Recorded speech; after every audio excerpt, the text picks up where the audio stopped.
Good evening, everybody. Welcome to the Mountaineer Locker Room Then and Now. I'm Greg Crist.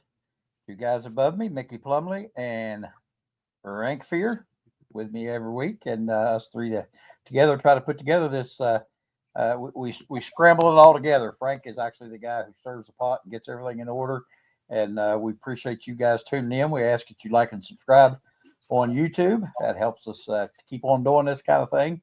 And guys, another week, another game coming up. Again, a little rough sledding right now, but we got another chance Saturday to right the ship. So let's go ahead and start off by talking a little bit about the game this past week and what we got to look forward to, which I'm not sure is a whole lot. Frank, what do you think? Well, we don't want to lose a fourth game at home, that's for sure. Looking forward to Mickey's comments because he was on site last week at the game. I don't know. I mean, if you watch Coach Brown's presser on Monday, he talked repeatedly about the defensive guys not being in the right spot for certain plays. And as a consequence, it was off to the races. And that's got to get fixed because it's been repeated. And I honestly, it's been a long time since I've seen a game where, drives are 25 seconds, 30 seconds, a minute, 2 minutes. And it's like if you get up and go to the refrigerator for a Coca-Cola, they've scored, and you wonder where did that come from. So yeah. Well, I know we talked about the time of possession, and all of us having that as a key to the game. We need to keep the ball possessed and keep their offense off the field. And we did we had a huge advantage in time of possession. The only problem was their possessions were a minute and a half, and they resulted in touchdowns every time. So that time of possession thing didn't work out too good for us. But it was crazy. Our defense just couldn't stop them. Mickey, like he said, Frank said, you were there and you witnessed it firsthand. Give us your thoughts on it. Yeah, it was a great experience to be back in Morgantown. Let me say that first of all. And things just got out of hand in the first half. They scored 35 points in the first half. You look at the second half, the new defensive coordinator, I think, made some good defensive adjustments because the score in the second half was 14-7. So, I mean, we gave up. They just came out running like a track team, and we were out of position defensively, as you mentioned, Greg. And we just seemed like we didn't have the same speed as they had. However, we matched them, score for score. Now, what you don't see when they break away for the TV commercials is what's going on the sidelines. And I got to say this about Garrett Green. He was up and down the sidelines throughout the game, never stopped, motivating those guys, getting them going. Even after he threw that pick toward, the end of the game, he did his very best to try, to pull that one out for us. And I'll never forget that 4th and 1 run he made, and they had to review it to see whether he actually got in the end zone or not. But that was one heck of a play, very gutsy play on his behalf. So, offensively, we're kind of banged up now. Traylon's gone. So I think the passing game is going to be problematic here against UCF on Saturday. But it was a great experience to be back up there. The Mountaineer fans pretty much were in the game until Baylor scored there and took a 21-point advantage in the second half, or maybe it was a 14-point advantage. People started filing out about midway through the fourth quarter. I stayed till the bitter end because you never know what's going to happen. But it was a good experience. Looking forward to strapping it up on again. I mentioned in my comments about this week's game, WVU has not lost 5 home games in a season in 133 years, Greg. So if history holds true, and we're 3-0 against UCF, okay, in conference play 3 times we played them. So if history holds true, we should win on Saturday. There you go. Well, and Frank, you mentioned Coach Brown's press conference and talking about these guys not just being in the wrong places, wrong times. I've talked all year about how I didn't necessarily think it was totally talent.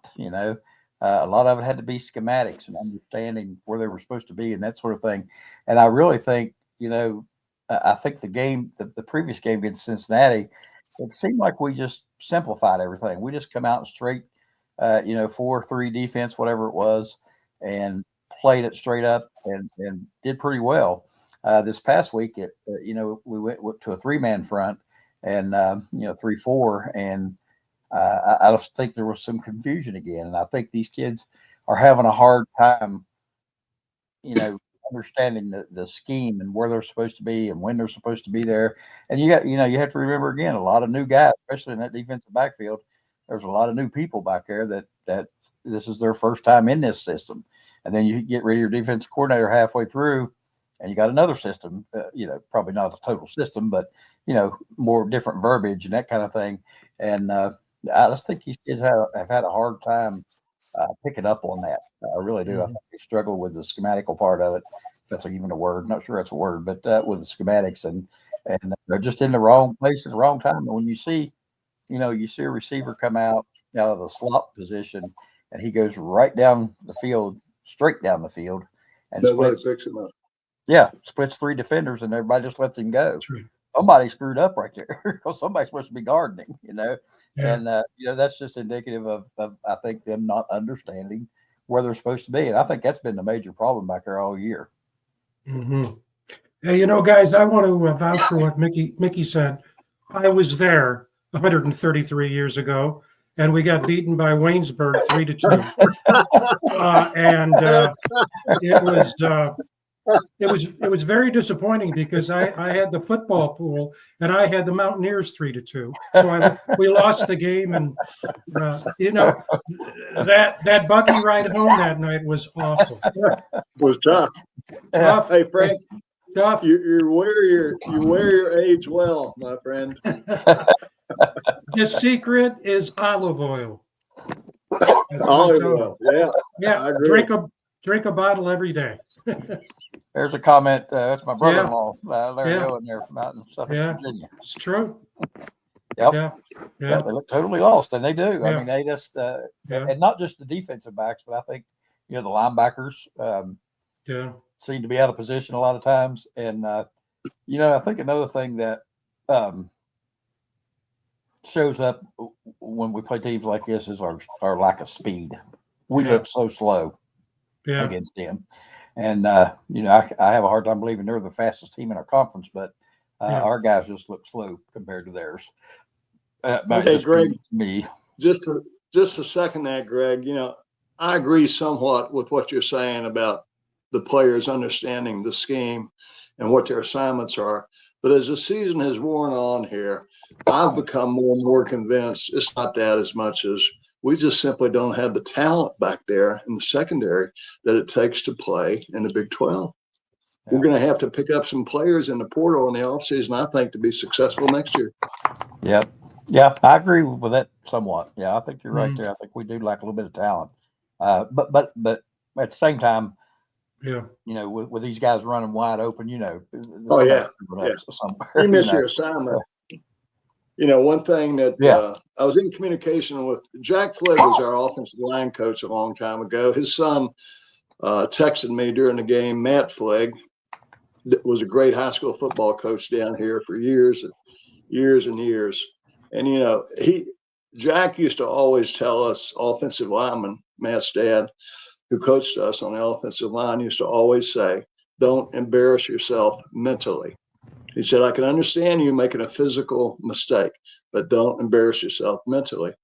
And that seems to be happening more often than not. Yes, it does. Sure does. Mark had an interesting point there, too. I the weather about this when we came on. The weather being a factor. Frank, I think you and I talked earlier today, and I said, you hope that if the weather does come in, you hope it has a negative impact on those Florida guys, being out there in the hot sunshine, and we're supposed to have snow and winds, and it's supposed to be really nasty. So that that could affect the entire game, not just Florida's players, but could affect our guys too. I mean, obviously, if the weather's bad, it's going to have an impact on all of us. But I think we can handle the cold part better than they can probably. But the wind and the snow and all that, I don't think anybody's going to come out ahead with that. But I do think the weather could have a factor. Well, I was going to say, let's transition, guys, because we got to bring our guest in that will follow the score today.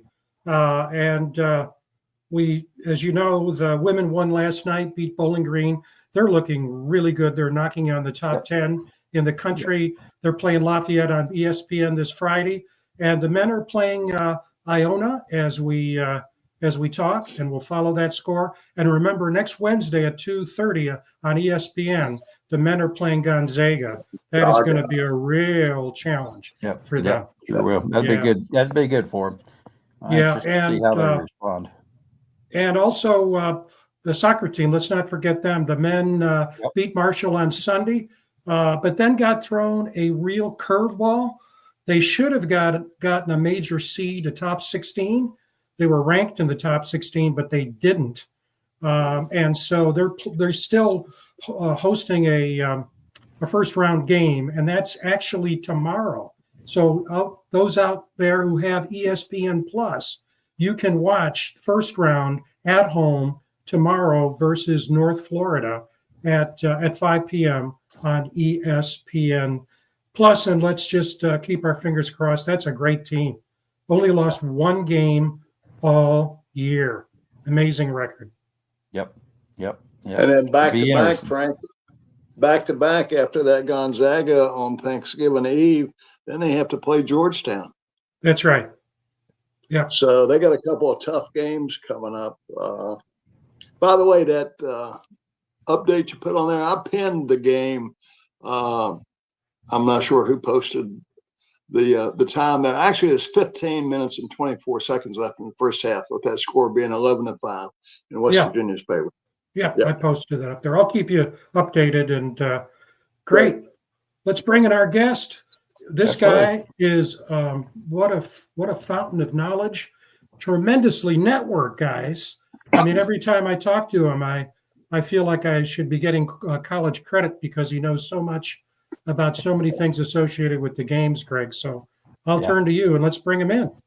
Yep, let's get him on here. Tom Bowman is our guest tonight, and we have been looking forward to Tom joining us for a few weeks now. And Tom, welcome to the show. And I know Frank is in Michigan. Frank and I are up in the cold weather, and you and Mickey are in the warm weather. I see that out the window behind you. Looks awful nice out there. But welcome to the show.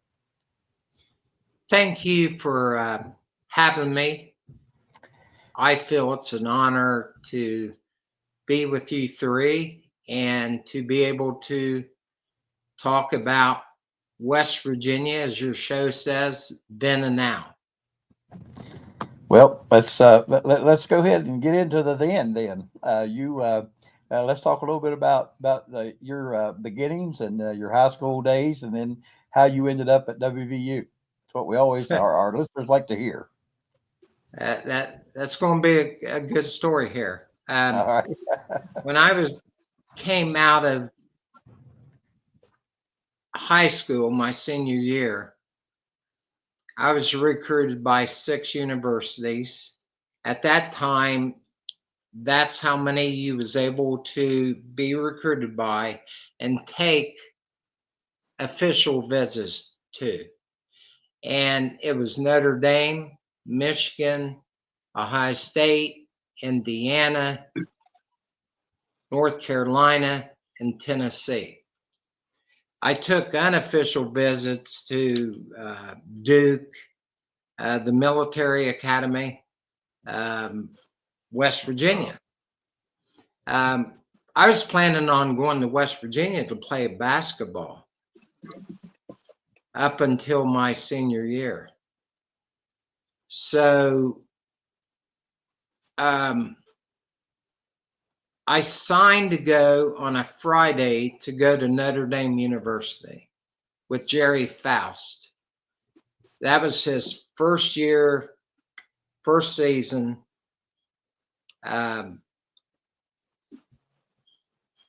next day, I told my dad, who was my biggest fan, Dad, I don't want to go to Notre Dame. And I come from a Catholic family background, school. And he said, well, you need to call Coach Faust, Jerry Faust. He was the one who went from a high school coach to a college coach. And I called him, and he talked then with a very raspy voice. And he was very upset because his first recruit made national news. And I said, Coach, I don't want to come to Notre Dame. So several hours later, he called and he said, I will let you out of your letter of intent. Then the following day, Earl Bruce from Ohio State called with Nick Saban and said, me and Mom's going to come down and we're going to sign you. And I said, Coach, don't come. The next day, me and my father, who was, again, my biggest fan, we went to a WVU basketball game, and Richard Martin, who was the athletic director, a lot of people's never heard of that name, who built the stadium for Nehlen. I met him right in back of the sportscasters. And he goes, what are you doing here? And I said, I'm coming to West Virginia. Dennis Brown, the defense coordinator, was up in the stands with high school recruits. And Mr. Martin ran up the steps to say, Tom Bowman's here. He wants to sign. And to make a long story short, the following Monday, I signed to go to West Virginia University. It was a long stretch, but that's where I ended up. And I've been asked, guys, so many times, why did you go to West Virginia? I mean, I can't tell you how many times. And I've always said it was the people of West Virginia, the fans, the people. I started, my first college letter that I ever received was from Dave Waddle from Bethany College for track. And during my sophomore year. So we went, me and my dad, we went and visited the school as a sophomore. And at that point, we started getting to meet West Virginia people. And then the same year, Coach Gary McPherson, the assistant basketball coach at West Virginia, I started getting recruited to go to WVU to play basketball. So my sophomore and junior year, I didn't hear from WVU football until I had 2 good final years in high school, scored like 60 touchdowns. I had some good numbers. And then West Virginia came in the picture with football. And long story, short story, I ended up going to West Virginia. And after it was all said and done, my brother's a sports writer for Charleston, South Carolina, the Post and Carrier. He did the statistic. West Virginia was the best choice that I made over Notre Dame. Faust got fired. One school I really liked and I was advised not to go to was Indiana with Lee Corso.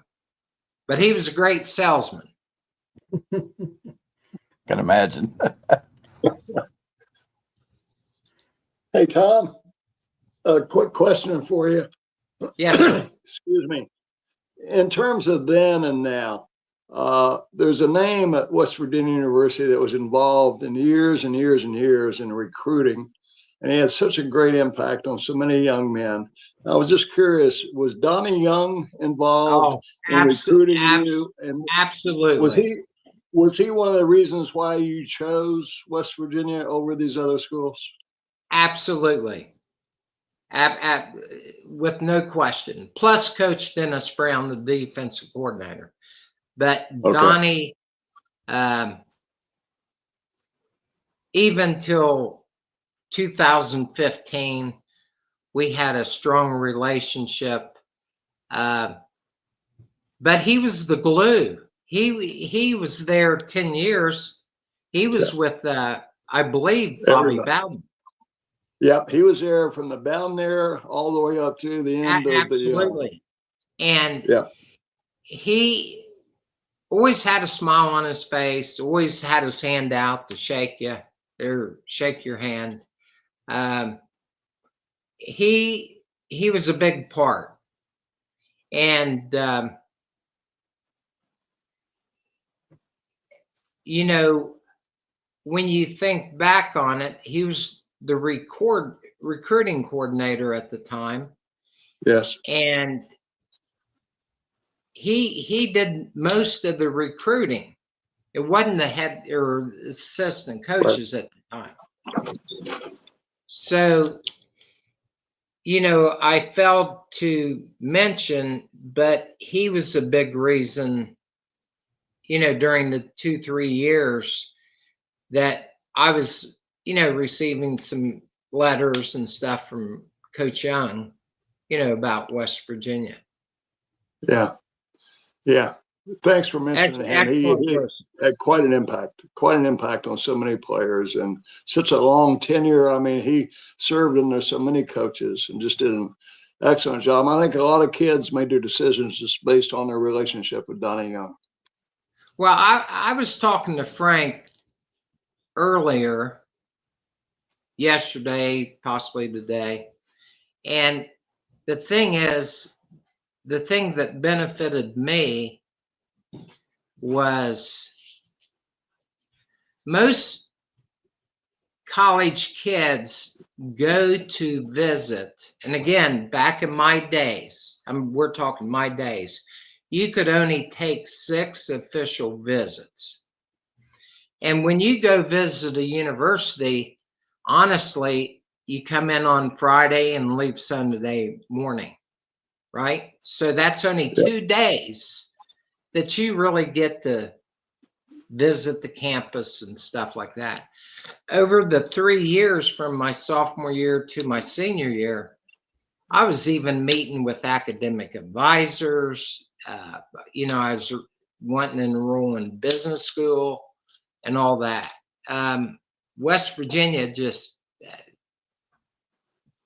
and Coach Nehlen, you got to say him. I mean, he was just amazing. Mm-hmm. There's a good Tom, question for you, Tom. I was going to say, we got a question up there, and I know we had planned on asking Tom this. Your most memorable moment as a WVU player. I'm sure you had several, and you're free to go ahead and talk about all of them. Well, some accuse me of being a talker. Okay.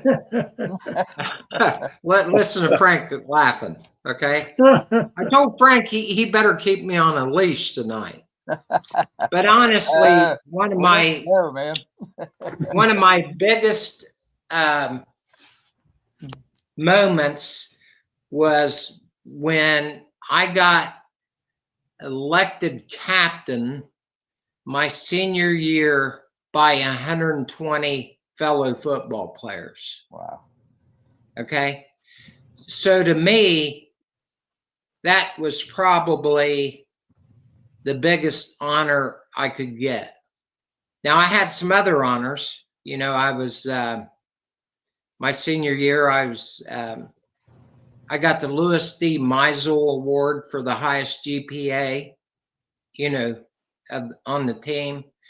I graduated with honors from West Virginia University. And my senior year, I broke my arm. And so for the first time, they redshirted me. And, you know, I was coming and going. I wasn't around all the time. You know, I was like just thinking about what I had to do. And I went to Coach Nehlen. Here's the type of coach. He would be more interested in you getting a degree than you going to play professional football. Yeah. Without a doubt. Okay. And I said, Coach, I don't know about my redshirt year, because I always joke there, buddy. Put me in, Coach. And a lot of people know I was redshirted. I still have a year of eligibility. But the thing, and really, a lot of people love that, you know? And so I said, Coach, I don't know if I'm going to stick around for another year. Would you pay for my college of getting a master's degree? So that's another highlight, that I graduated from West Virginia with a master's plus. And again, that was because of Coach Nehlen. And he wanted his players to graduate and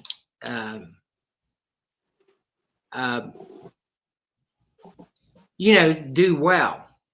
And I had a job opening at a university to teach at after I received my degree, master's plus. And then that was number 2 highlight. Number 3 was, and here's the best story. It's documented. We was playing Boston College, and we was on the 37-yard line of Boston College with 1:26 left to go in the game. And Coach Nehlen was going to go for it, 4th and whatever. We had the great Paul Woodside, who would have probably, you know, got the field goal to win the game. And I went up to Coach Nehlen, and he's talked about this. He has a book. He's talked about it years back, that only one player ever outcoached me. And I told him, let's punt the ball. So we're on the 37. So a good punter, and we had Steve Superick as a punter, and he was a great punter.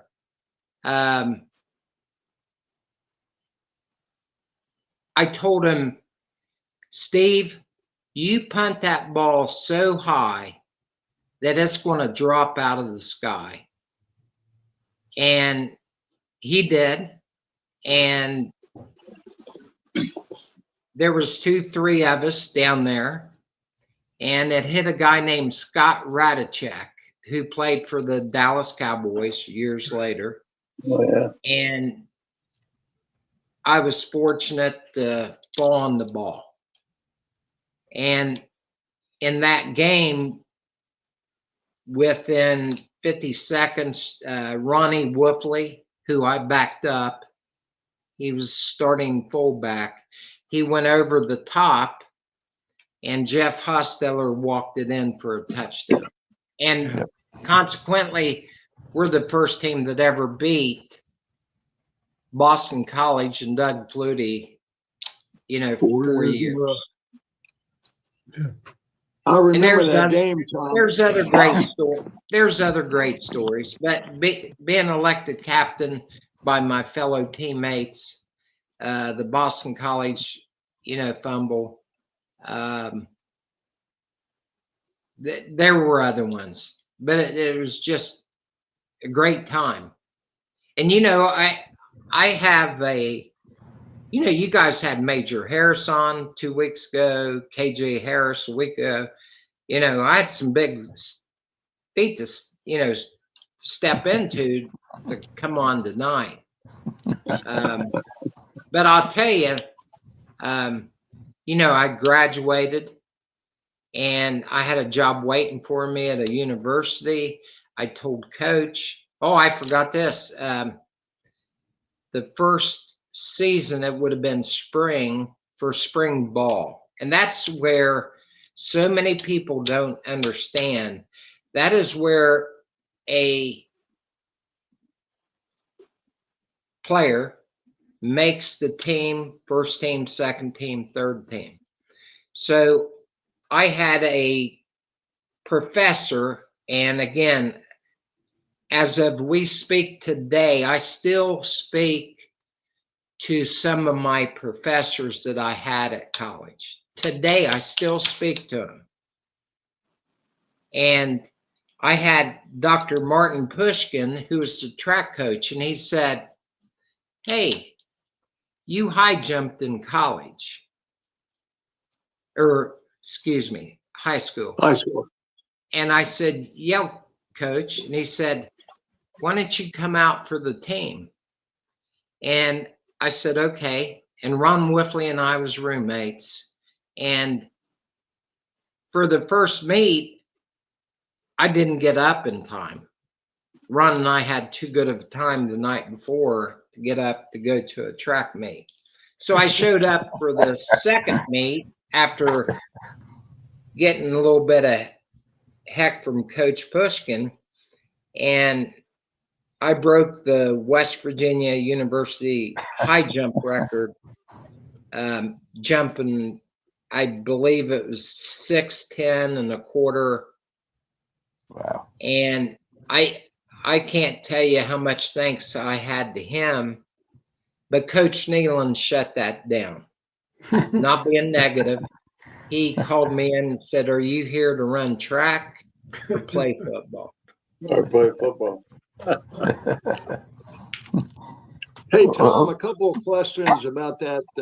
Well, one question, one comment. I'm glad you brought up that point about, a few people know this. This is a good piece of collegiate football trivia for everyone.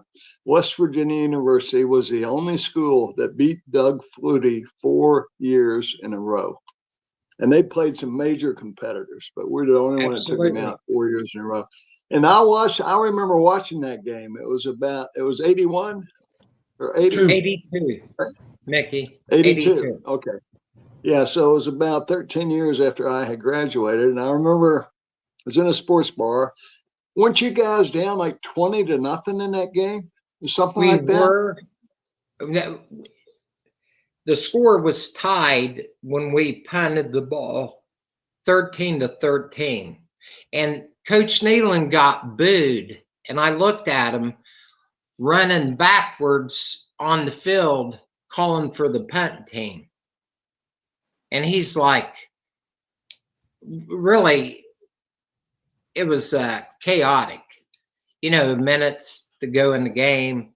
The fans wanted him to go for it. We had a great field goal kicker on Paul Wood's side. We had a great punter and Steve. And pretty much I said, Coach, I'll get it back. And I yelled for the punt team. We went out and you got the fumble. There were several West Virginia players who could have recovered that fumble. And I was the fortunate one. Mm-hmm. But we beat them 20-13 in 1982. Okay. Yeah, it was either the next year or the year after that. That was, I think they were. I think 20, it was the year before in '81. The Mountaineers were down 20-0, and we ended up winning 21-20. It was either the year before or the year after, I think. Mm-hmm. Mm-hmm. And his big play was 1984 when he threw that Hail Mary pass. Doug and I are, we're friends today. Right. Through other channels, not really football, but we're friends. I think, and I've told this story before on the show. I think that game was in '84 because I had graduated college, and I was coaching football at Valley Bridge High School, and I was down on the sideline. Me and the other assistant coach, a couple other friends, we were the ones we made the trips every week to watch West Virginia play. And for some reason, our game got switched to a Saturday, and it was the same Saturday we were playing Boston College. So he was up in the press box, and he was relaying the details of the game to me down on the sidelines while the game was going on. Our head coach didn't. So, but yeah, that's how I remember it. Tom, you talk about Coach Nehlen. I know a lot of our listeners, they're older heads like me and Frank and Mickey. They like to hear what it was like, playing for Coach Nehlen, what he was like, and some of the things that went on with him as the coach. A lot of people like to hear those stories about Coach Nehlen. Well, it's pretty simple here.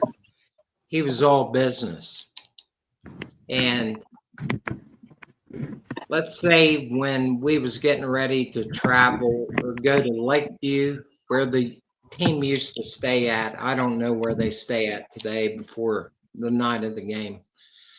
But if you did not have a coat and tie on, you was not going.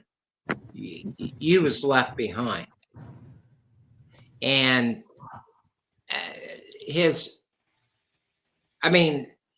through practice, through talks, through everything, he had rules and you had to abide by them, plain and simple. I don't care if he was the first string quarterback. I joke, I tell the assistant coaches, the ones I communicate with, you guys probably had a coat rack of ties in your office because like some guys would not have a tie on, and he would leave them behind, literally. And, Frank and I talked about this. People don't realize this, that Coach Nehlen inherited, and I hate to use that word inherited, but he got Coach Sidnetti's last 2 years, juniors and seniors, when he showed up in 1980. And a lot of great athletes. So that's a plus for Coach Sidnetti. But the years, if you fast forward, in 1983-84, Nehlen had his own team picked, and then that's when he really took off. Mm-hmm. I mean, we had great records during those years. Yeah. But when Nehlen had his own recruits, that's when the program really took off. Mm-hmm. Hey, Tom, you know this. Mark Parsons and I talked about it, and just today we talked about it, and Greg and I talked about it. This is a short video. It's going to be a little bit shaky at times because it's 42 years old, but it's of the 1982 season, and it features a number of the players you played with, and it ends with that high punt that was fumbled that you recovered, so fans can actually see that. But if you could talk us through here, what I think is still amazing, and Greg and I talked about it today, that defense on that 82 team, first of all, led the country in takeaways, turnovers, led the country, had on average 2 interceptions a game, 16 fumbles over the season, and Smalls, Tally, anyway. Tally, M.A.G., Steve Newberry. Yeah, just talk us through these. There's Tally right there, 91. Yeah. Yeah. My freshman year, I had to block him when I was a freshman, every practice. But there's, I believe, Newberry. Dennis Folks. Dennis Folks was a great player. Again, Frank, these are the carryovers from Frank Sidnetti's team. Yeah. you know. Look at that. But we had a great defense, and you know, from people that most people have never heard, you know, their names. Donnie Stemple. Everybody's heard of Steve Newberry. Dennis Folks. Doc Holliday. You know, linebacker. Tally. We had a great defense, and that's what won our Peach Bowl.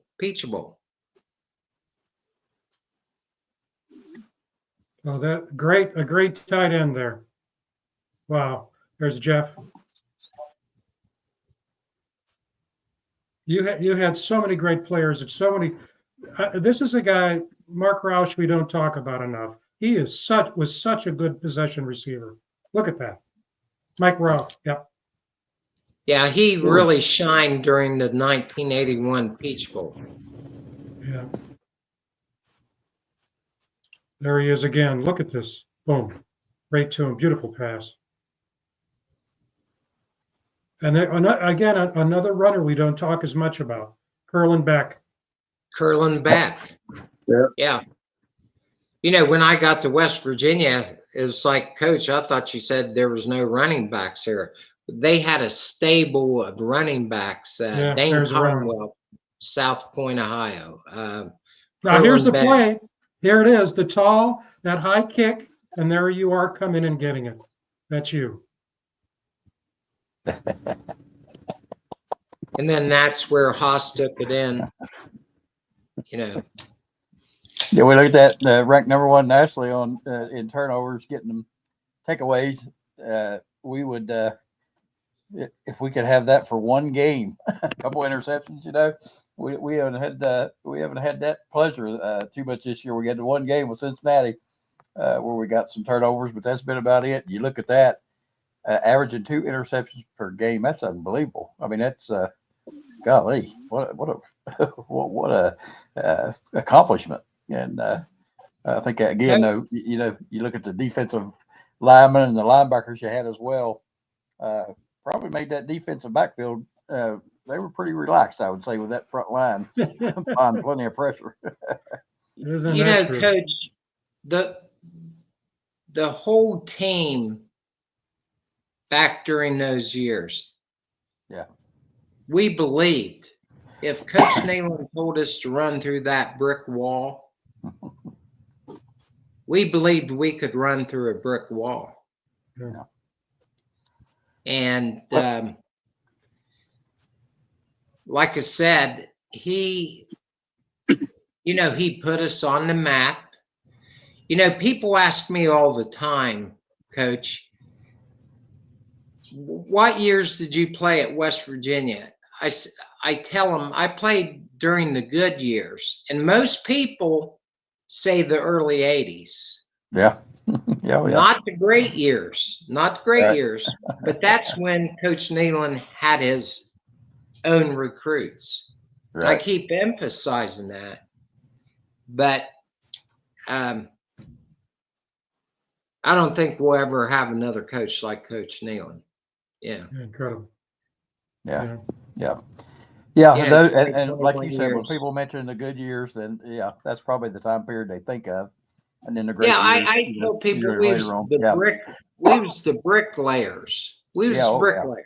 We laid the foundation. And when you see the videos like we just watched, you realize how many outstanding players were on those teams. I mean, not just defensive players, but you looked at offense too. Unbelievable players. Absolutely. And, so those were some really good times, you know.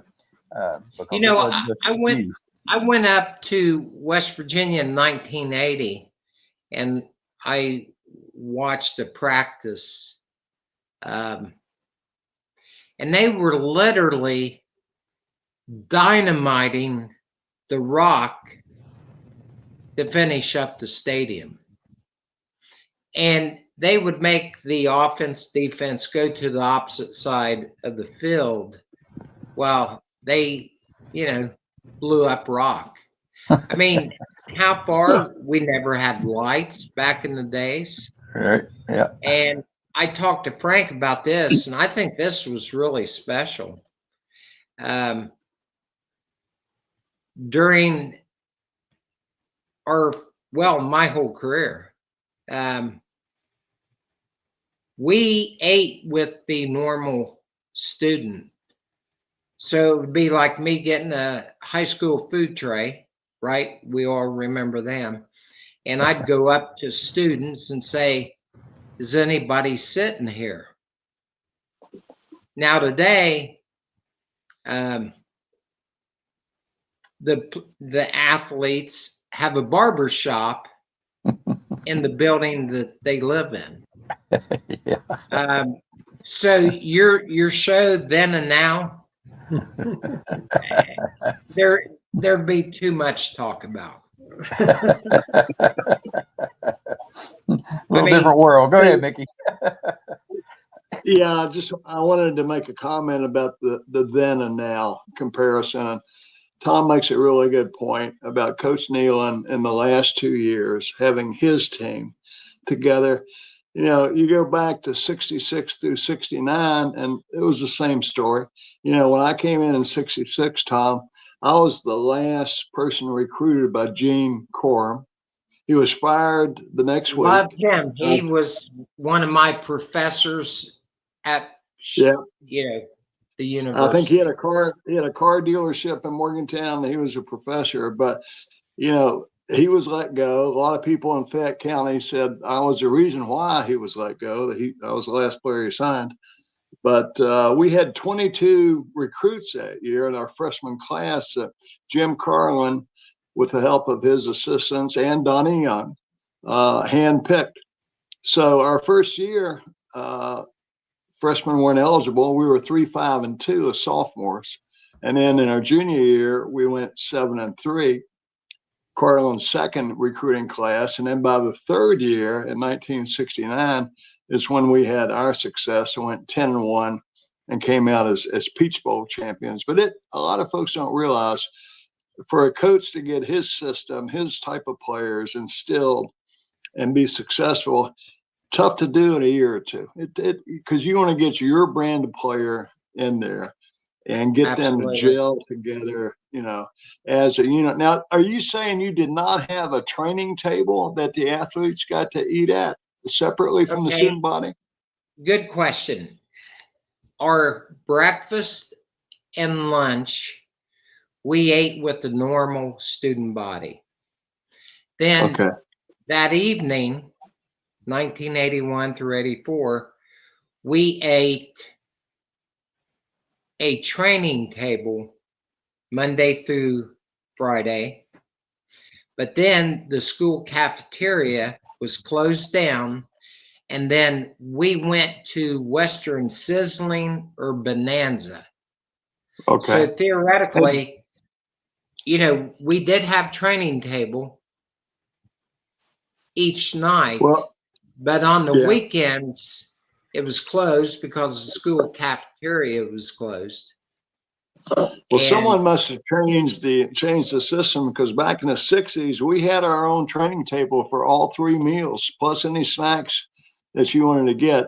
And our NIL money, Tom, was $20 a month because that training table was closed on Sunday evenings. So we had to go out and find a place to buy dinner on Sundays. And we got $5 a week, $20 a month on those months that they had 4 Sundays, $25 on those months that had 5. The other question I wanted to ask you about then and now, our practice team was affectionately referred to as the Bomb Squad or the Bombers.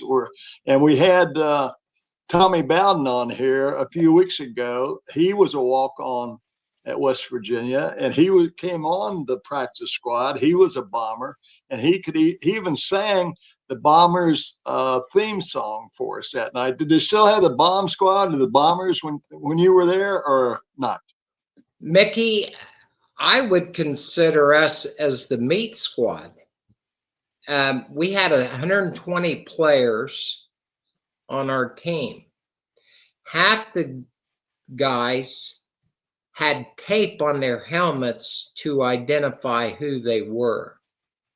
And they totally, with the new facilities, they totally dressed half the team in a different locker room, the visitors' locker room, and we dressed in the main locker room.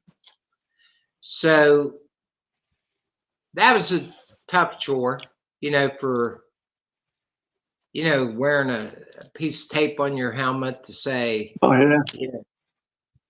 yeah. But, my freshman year, I was on the meat squad, okay?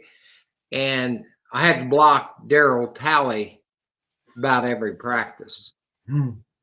And he would just grab me and say, "Settle down, pup." Yep. You know what I mean? Like, don't Yeah. come yeah. so hard at Yeah. me. Oh, yeah. Hey, We're not going 100% here. hey, Tom, this question has come up Go ahead, Frank. a couple of times. Can you just read it there? What do you think your nil would be worth back then when you think of the name, image, and likeness? What do you Well, think about that? just within the last year, I've been asked that question. Okay. And all three of you understand 3-star recruits, 4-star, 5-star. I don't know what I would have been ranked, but I was rated as one of the top 5 running backs in the U.S. I was on the Parade All-American, team, Street and Smith, All-American, and I joke with them, but I talk factual. I calculated the math that each year that I attended West Virginia University, it was worth about $20,000 in education. And only at that time, when I became a junior, we got a $700 stipend check to live off campus. But you could only, again, then and now, you could only move off campus if you had a certain GPA, grade point average. Hmm. And you could only get off study table. Now, this is when Nehlen was there. You had to go your freshman and sophomore year, no matter what grades you had. But during your junior year, you could get off if you had a 2.0. Mm-hmm. That would be a C average. Hmm. So in response to your question, Mickey, I wouldn't have any idea. I've really never even deeply thought about, boy, what would I have been able to make? Because I was there for the love of the game. I was there, I got to meet West Virginia people for 3 years instead of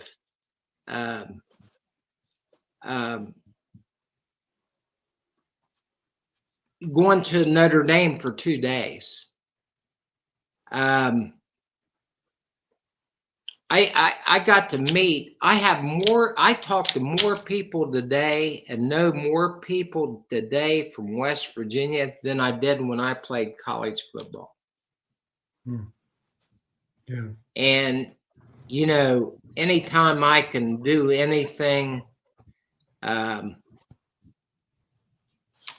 help out a fellow West Virginian, I've tried to be there for him. Hey, Tom, you sent me a bunch of pictures, and I've thrown a couple of them up. There you are with your spouse, Lisa. She's been with you every step of the way. There are 2 photos there. Actually 3. I'd like you to talk about. You've already talked about the high jump, which you can see up there. But talk about the football. Talk about that top photo I love.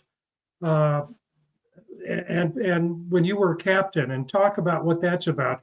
But the other thing I think that's really important, Mickey, when we think about then and now, If you look at that bottom left picture, you'll see that's Tom there with Lisa, and he's significantly heavier than what he is now, and that's an issue for all of us. But for football players, it's easy to gain a lot of weight. And then if you look at the picture on the right and look at Tom today, you see that he's been on a real road to getting and staying healthy and losing weight.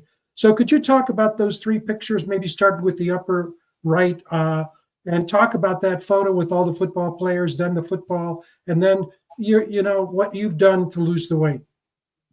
Okay, of course. The top picture is the coin toss of Penn State versus West Virginia. Ron Wolfley, Dave Preston, and me. That was my senior year when I broke my arm. But I was still involved. I went, they still had me go out for the coin toss. To be honest, I always got they said you're the lucky one, and always called the toss.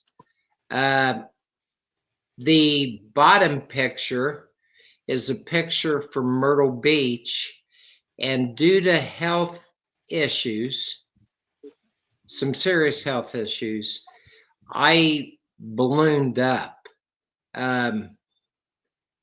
It was hard to move around. And when I got to Florida, my doctor said, "Do you want to live?" I was in and out of the hospital down here. I had great doctors. And I got on their program. But again, I got to give credit to Dr. Kevin Gilson, the swim coach at West Virginia University, as of a year ago. Okay? And I said, "Coach, I need to lose weight." And he said, I'm not going to say what he said, because he was pretty hardcore, if you knew Coach Gilson, the swim coach at West Virginia. Now, this is 40 years later, guys. He said, "Get your rear end out of that weight room and get in that pool and walk and walk and walk." And that's what Lisa and I did. And we watched our carbohydrates, and the weight came off. Wasn't too complex. But to add to that story, here's what I'm most proud of. I can't tell you how many West Virginians would contact me and say, "Can you help me?" I can't give you the number. And I would take individual time to try to help each person. And we're talking just 2 days ago, I had a call. Like, "Help me." And, pretty much I said, it's not as difficult as you want or what you think. And again, I've been called at 3:00 in the morning from people that was desperate, needing help or guidance or help or whatever you want to call it, with weight, dealing with issues. I've always tried to be there for, the people, of West Virginia. Because that's why I went to West Virginia. Yeah, it was because Coach Nehlen, but it was the people that I had met over a period of 2 to 3 years. Talk about your how much you enjoy West Virginia and why you came and the people being so good and all that. A lot of people, Frank and Mickey and I have always talked about the guests that we've had on, how usually we are just blown away by what they accomplished after, their playing days at WVU. We want to hear your story. What you've been up to since you graduated from WVU with that master's degree. What track did your life take at that point? Well, my senior year, finally, I talked to Coach Nehlen about redshirting me my freshman year, and he, said no. My senior year, that's where I joked, put me in, Coach. I broke my arm, and I was walking through the locker room. I kind of was, I don't know what you call it, hurt, heartbroken, whatever. And I heard Coach Nehlen talking to the team, and I was going in to get treatment, for my broken arm. It was a compound fracture. And something clicked in my head, like, your career's over. Keep pursuing your dreams that my father instilled in me about. The main thing was to get an education. So that was Don Nehlen's attitude too. He, like I said earlier, he would rather you get an education than go play pro ball. So I went to him. I said, Coach, which I said this earlier, would you help? I want to get my master's degree. He said, no problem. Whatever you need, Tommy. So I had a job waiting for me at a university. Now, you're going to like this part. At a university in Ohio that we just became a university. And the president put the pressure on the faculty to start 4-year programs. And I had to deal with our faculty I wanted to start a sports management program just like West Virginia's. I mean, identical. So they gave me a month off, and I went back to West Virginia, had a good time. And they said, here's what West Virginia did to improve me years after I graduated. They gave me the blueprints of their sports management program and said, just write it up. So I went back, the Board of Regents in Ohio approved it. And today, to the best of my knowledge, it's one of the biggest programs at the university that I started at. And I taught around. I was, I taught at Ohio University. I taught at a couple prisons, in the sports related fields. But that all occurred because, again, of West Virginia University. I mean, we're talking 30 years. I went back and said, hey guys, can you help me? They remembered who I was, from classes, not really football. So they did a hell of a job with getting the university that I was at, a 4-year degree in sports management. It was called sports management. And, I know all the faculty still, Dr. Alsop, some of them's passed, Dr. Carl Bonneman, Dana Brooks, the list goes on. But I stayed in contact again with all these professors. It wasn't a one and done thing. So I look at it, it wasn't about football to them. It was about academics. So, and then later I retired from the university that I taught at. Fantastic. Good stuff. Frank, you got anything else? But before again, I know we're running Coach, short of time, but again, go ahead, I'm sorry. I got to contribute all that success to West Virginia again. So during when I played, it was success. After I graduated, it was success from the university.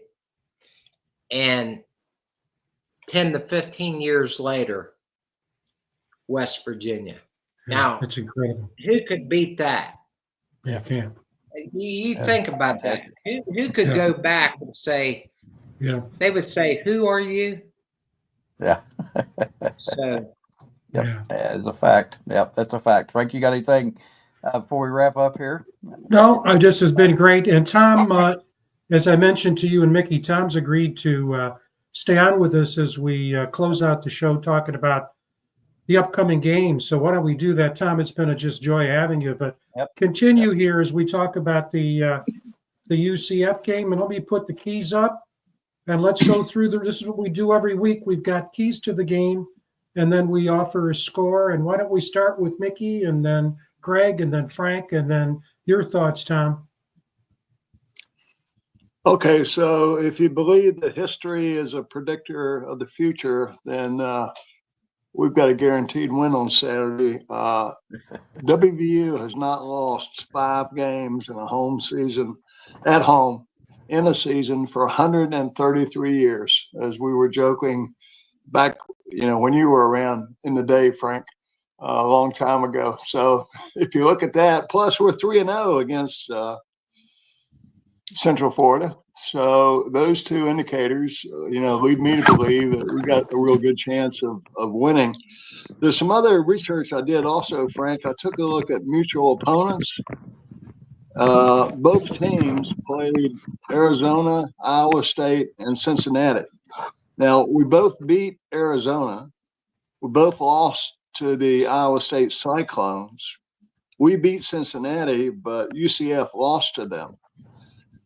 Now, you might say one of the reasons we beat Cincinnati is because the defense scored 14 points. And if that's, your perspective, then it's a dead heat in this game. What concerns me the most about this game is the fact that University of Central Florida leads the Big 12 in yards per game. Mm-hmm. They're averaging almost 465 yards a game. And the real concerning factor for me, having played on the offensive line myself and knowing there was no way we can play a 3-man up front defense about these guys because they are averaging that 465 yards, 263 of those yards are on the ground, which I believe is 5th in the Big 12. And they got 30 rushing TDs, which is best in the Big 12. And they got that kid Harvey. He is a stud. And we're going to have to stop him. We're going to have to play a 4-man front, in my estimation. And got to stop that running game. I mean, 263 yards on the ground is a lot, guys.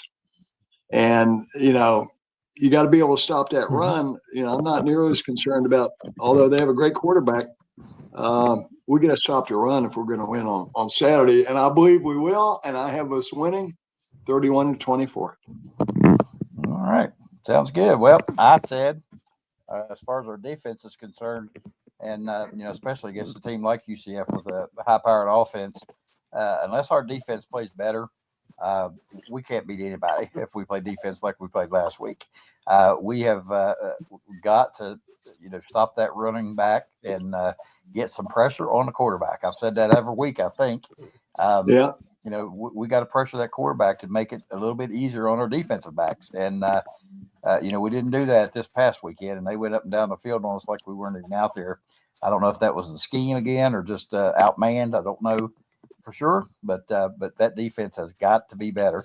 Our offense was okay, I thought, against Baylor, but it wasn't explosive, really. I mean, even though we scored as many points as we did, some of them were, after the fact. But I think Garrett Green has got to play better. And I know Coach Brown was really singing his praises in the press conference, but but I didn't see it. I thought he played okay. I thought he made a lot of bad decisions, run when he should have passed, pass when he should have run, those type of decisions. I didn't think he played horribly. I just think he needs to play better, and we need some explosive plays on offense so that we can be better. And not only UCF has not only the good offense, but they have a top-ranked pass defense as well. And we lost Ray to an injury, so that's going to hurt us. Our passing game. I don't know that our passing game is much of a threat anyway, so we have to run the football. We gotta get the ground game going and keep it going throughout the game, not just one or two plays. But again, our defense has got to stop them once in a while to give us a chance. I think the offense really feels a lot of pressure on them when our defense can't stop anybody. And I put on here that I was going with my heart and not my mind, and I was going to pick West Virginia 31-28. Yeah, just keying off what Mickey said. If you look at the last couple lines there, UCF is not just good offensively in the Big 12. They're number 6 nationally with 33 points a game and 470 yards. And what they do is Harvey is dual threat. Greg said that a couple days ago, I think on the postgame show. But what they try to do is they'll go perimeter on you and then go up the middle with Harvey. So you got to watch Kobe Hudson and flaring out on a perimeter pass play or the running back doing exactly the same thing. And then, boom, they go up the middle. And Harvey's had some long runs. And so this guy is good, 7 yards a carry. We're going to see him barring injury in the NFL. I don't think there's any question about it. I just am very disappointed that UCF, even though they're 4-6, are favored to beat WVU. They're favored to beat WVU. But the bottom line is, again, we're all at least I'm going with my heart too. So I'm saying 33-24. But let's be honest, that as we always are, if West Virginia plays like they did for several quarters against Baylor, there's just no hope this team's going to rack up points. Yep. Hey, Frank, you forgot one important point in your analysis there. That little footnote down on the bottom right-hand corner of that slide, you want to mention that? Yeah, it's according to calculations from a bank. We have a banker do it for us. It said that Mickey won. Actually, this was written 2 weeks ago. Mickey won the BU-WVU score prediction and has a 7.5 win. He's got 7.5 wins. It's really sad how he's beating Greg like a drum. He's not beating me. Well, I tell you what, we need to stop him for picking the score after the game. That's what's killing us. And it's also sad that Greg is beating Frank like a drum. But hey, Frank, you and I are like Mountaineer defense. We're not going to beat anything. It's just Louisville. So hey, Mickey's our offense. He's not good, but he's good enough. Yeah.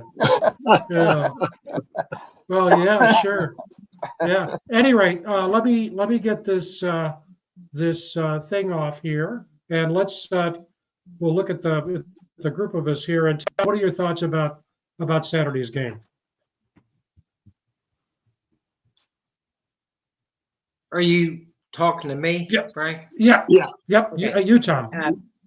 I think it's it all come down to coaching. If Coach Brown can have our boys ready, we're on a downtrend, the slide. He's going to have to make some changes, especially with the defense. I'm impressed with CFS coach Gus, and we better be ready. Mm-hmm. And it would be a sad day in Morgantown if we don't get the victory. We need a form of healing at West Virginia. You know, we're hurting right now. Almost like the Marshall movie. If you watch that movie, which I know you all did. You know, Marshall, Huntington, West Virginia was hurting. We're hurting today in Morgantown, West Virginia.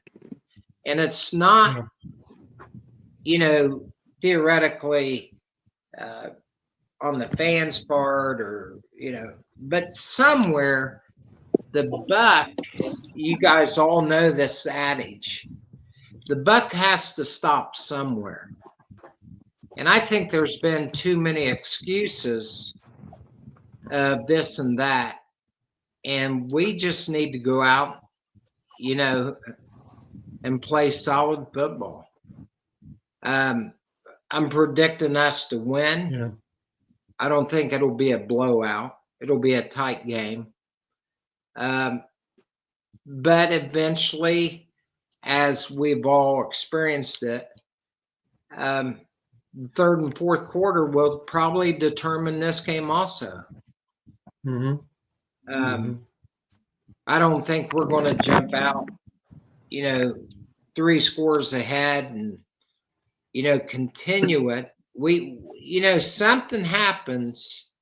There's no adjustments made from halftime to the end of the game, you know, and, you know, Central Florida has something to fight for too. They have a chance to go to a bowl game. That's right. And, you know, I just feel, I think I told Frank that for the first time last week that I noticed our defensive line getting on our defensive backs. And that was,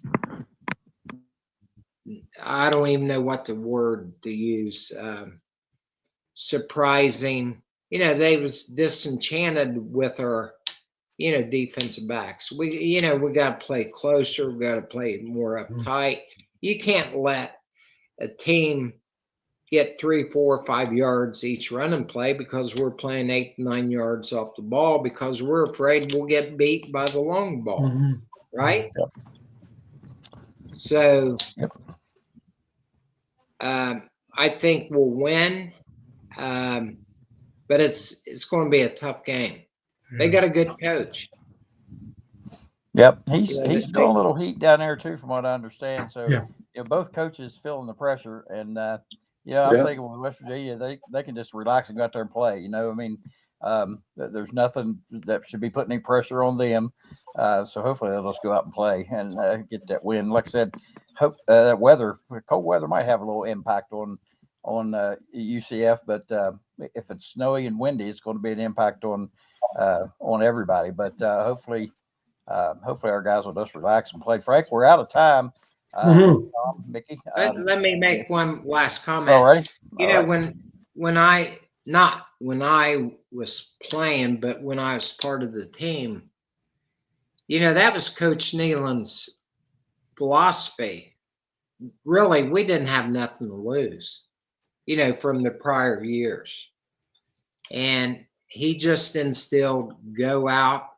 If he told us to run through a brick wall, 99.99% of the guys would have tried to run through that brick wall. And I think, you know, as the season's developed, some of the players, we've lost that mentality. Yeah, sure seems that way. Yeah, I agree. Frank, you want to quickly mention our guest before we get off the air for next week? Yeah, I'll do that. And then we'll wrap it up after that because we are running south of time here. Yeah, we're very lucky to have Andy Peters on with us next week. And Andy was a great defensive end from Pennsylvania, played in 73 to 75, started his career with Bobby Bowden. And what's amazing to me, and I did not know this, is what a career this guy has had since leaving West Virginia. Executive vice president, senior vice president.